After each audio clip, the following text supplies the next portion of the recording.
ಹೇಳಿದ್ರು, ಇವತ್ತು ಜಯಂತ್ ಸರ್ ಅವ್ರು ಹುಟ್ಟುದಪ್ಪ, ಅದು ಒಂದು ರಾಜ್ಕುಮಾರ್ ಸರ್ ಹುಟ್ಟಿರೋ ದಿನನೇ ಅವ್ರು ಆಚರಿಸ್ಕೊಳ್ತಾ ಇರೋದು ಒಂದು ವಿಶೇಷ. ಅವತ್ತು ಒಂದು ಕರ್ನಾಟಕ ಕಣ್ಮಣಿ ಅಂತ ಒಂದು ದೊಡ್ಡ ಅವಾರ್ಡ್ನ ಆಯೋಜನೆ ಮಾಡಿ ಎಲ್ಲರನ್ನೂ ರೆಕಗ್ನೈಸ್ ಮಾಡಿ ಎಲ್ಲರನ್ನೂ ಕರೆದು ಒಂದು ಅವಾರ್ಡ್ ಫಂಕ್ಷನ್ ಇಷ್ಟು ಲಕ್ಸುರಿಯಾಗಿ ಮಾಡ್ತಾ ಇದ್ದಾರೆ. ಅದು ಒಬ್ಬೊಬ್ರಿಗೂ ಒಂದು ಇದ್ರ ಪ್ರಕಾರ. ಆಮೇಲೆ ಸರ್ರು ಎಲ್ಲ ನಾನು ಒಂದೆರಡು ಸಲ ಸಿಕ್ಕಿರ್ಬೋದು.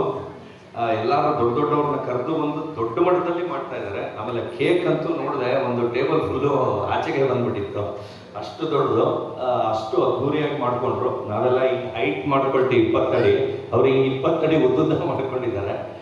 ಎಲ್ಲರಿಗೂ ಒಳ್ಳೆಯದಾಗಲಿ, ಬಂದಿರೋ ಎಲ್ಲರಿಗೂ ಒಳ್ಳೆಯದಾಗಲಿ. ಥ್ಯಾಂಕ್ ಯು, ಧನ್ಯವಾದ.